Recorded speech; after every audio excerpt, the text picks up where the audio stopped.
ونشهد أن لا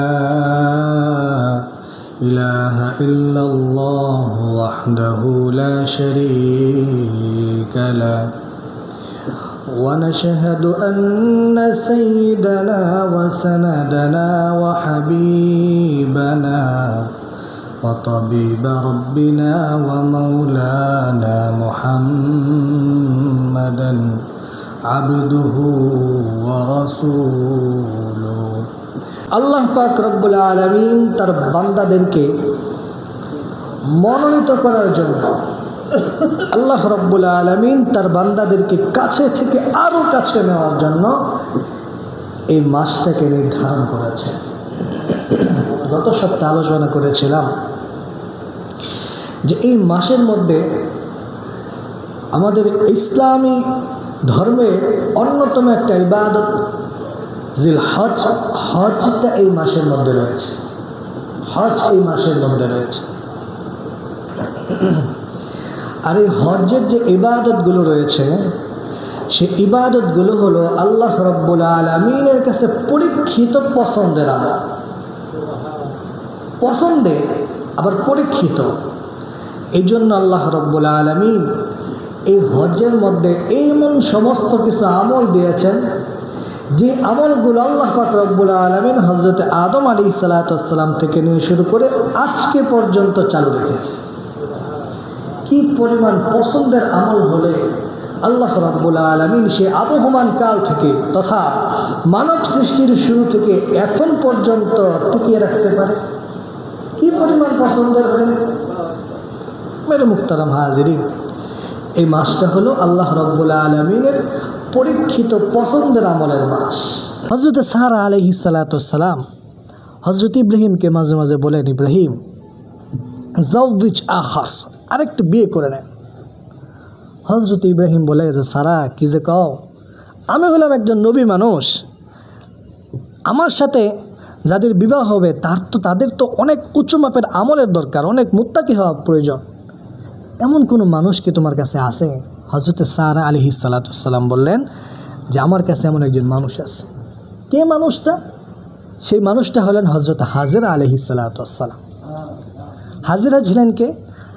হাজেরা আলাইহিস সালামকে তদানীন্তন সময়ের এক বাদশাহ নিজের কন্যা ছিল ওই হাজেরা, ওনাকে হযরত ইব্রাহিম এবং সারার খেদমত করার জন্য দিয়েছিলেন। হযরত সারা বললেন একজন আছে আমার কাছে, তার নাম হাজেরা। হযরত ইব্রাহিম আলাইহিস সালাম বললেন যে ঠিক আছে, হাজেরা তো অনেক 80 ফিট 82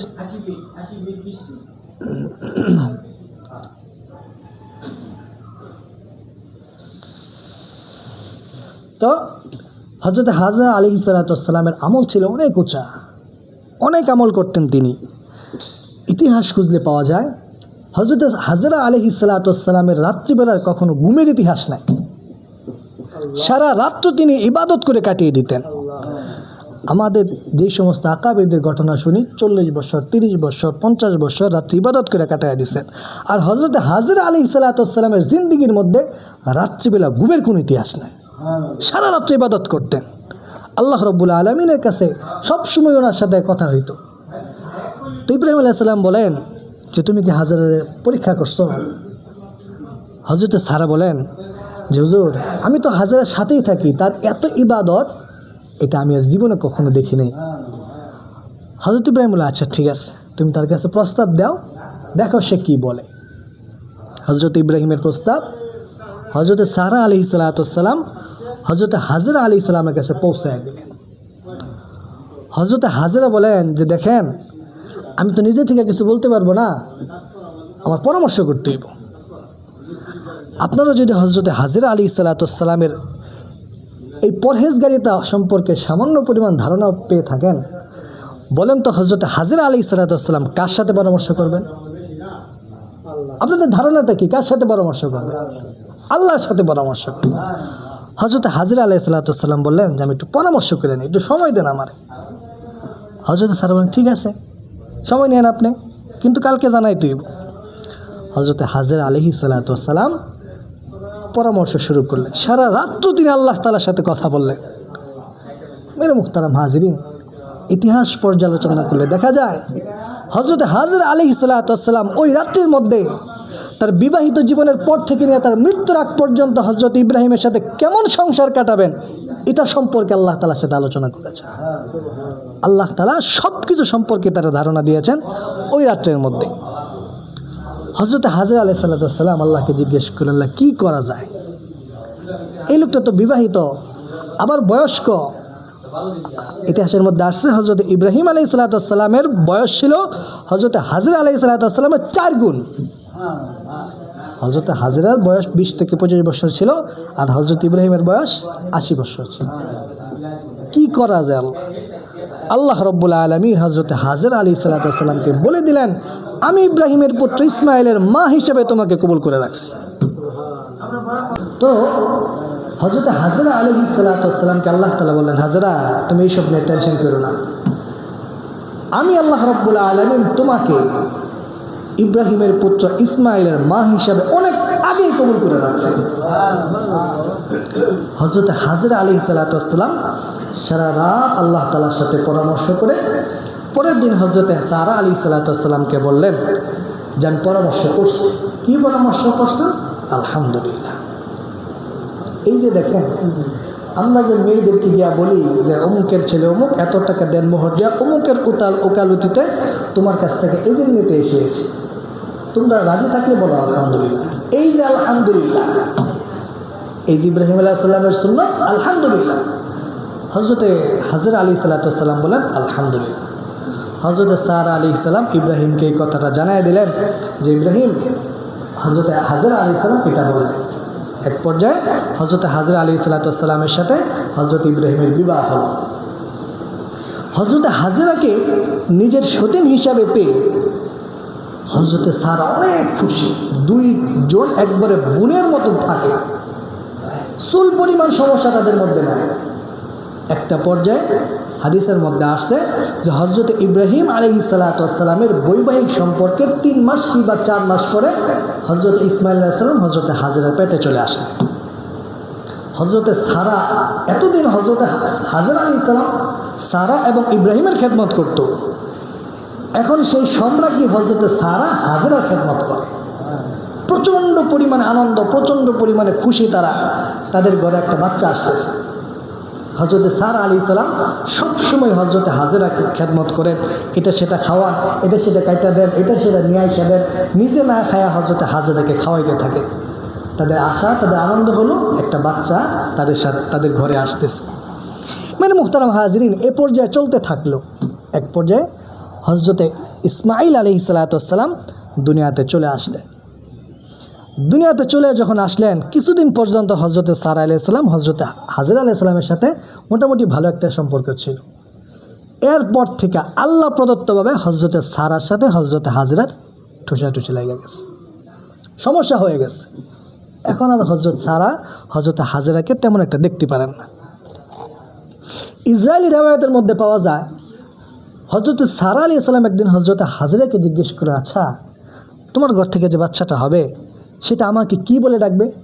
মা দানি, আমাকে কি বলে ডাকবে? হযরত হাজরা বলছিলেন, কেন আমাকে মা ডাকবে, তোমাকে খালা ডাকবে? কিন্তু হযরত সারা আলাইহিস সালাম সবসময় নিজের মনে মনে ধারণা করতেন যে তারেও মা ডাকবে, আমারেও মা ডাকবে।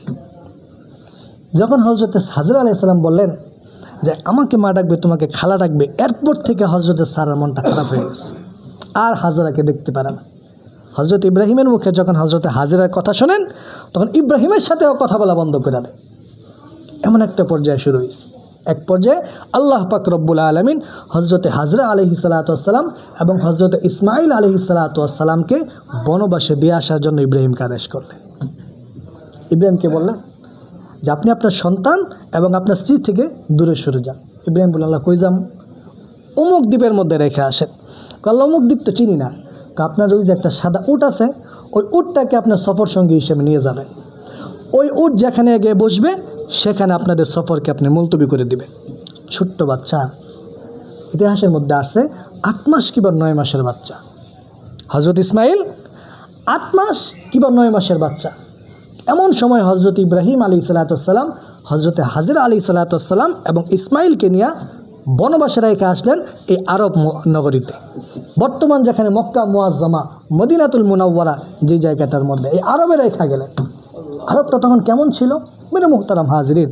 হযরত হাজরা আলাইহিস সালাতু ওয়াস সালাম বললেন যে আমি আসার সময় দুইটা খেজুর গাছ দেখে আসছিলাম, কিন্তু ওই খেজুর গাছটা যে আমার থেকে কতটুক দূরে এটা পরে আর আমি খুঁজে পাইনি।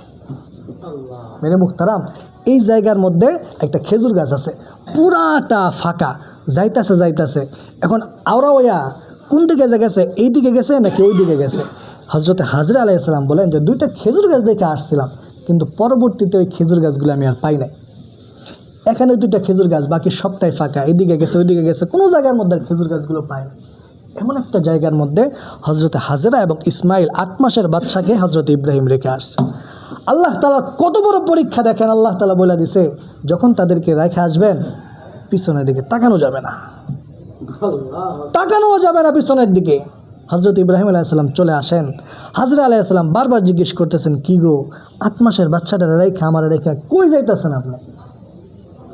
আমার সাথে একটা কথা বলবে, বাচ্চার জন্য বাচ্চাকে একটু দেখাশোনা করবে, আমি কোথাও গেলে বাচ্চার সাথে একটু বসবে, এরকম একটা মানুষ নাই।